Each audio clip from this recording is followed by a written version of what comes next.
So ayun, nakakita nga po pala ako kung paano gumawa ng baso gamit ang mga bote ng alak. Ayan. So ayan, kumuha din po ako ng bote, tapos itinali ko rin po. Tinalayan ko po ng tela. Sabi daw po ipapantayin. Ayan. Di akin hong itatali at akin hong papantayin. Ayan. Ito ho yung aking eksperimento. Gagayahin ko lang ho para ho malaman natin kung ano, kung ariga ho legit o tunay. Ayan. Pagkatapos daw ho talian, ayan. Pagka tinalian daw ho, dapat ipantay. So atin nga tatalian. Ayan.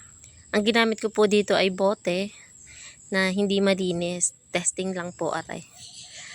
Atin lang hong titingnan kung areho tunay. Ayan. Dahil wala akong gas, ang akin hong ilalagay sa may tela na nakaikot ay alcohol. Yan. Sabi po sa video ay lalagyan daw hong alcohol yung tela. Yan. Yung telang nakapaikot sa bote. Ayan. Atin ho aring pupurbaha. Kung ariga ngay tunay.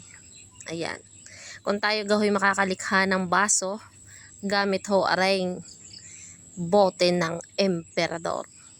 Emperador nga aray o Alfonso. Basta bahala na, basta sabi igarning mga bote. Ayan, atin hong sisindihan aray. Yan. Diyos ko po, sa unang yung natakot. Ayan. Yan, nagliliyab. Sadya daw hong ganon. Nagliliyab daw ho. Yan, iintayin lang ho nating matanggal yung apoy. Yan, mawala. Yan, pagkatapos mawala ng apoy, ang sabi ho sa video ay atin daw hong ilalagay sa tubig. Ayan, kami ho'y nag-ano pa dining lapitan ang bote at baka ho aray mamayari pumutok. Ay nako po, utas ang mukha din So, ayan. Pinapakiramdaman kung arigay malamig na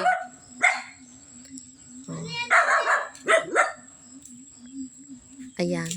Akin hong ilulublob din sa timba at titingnan kung ano nga.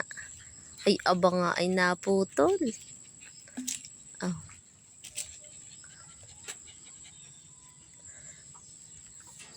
Ayan. Dahil hindi ho perfect ang pagkakabilog, hindi rin ho perfect ang pagkakayari ng aking baso. Ayan.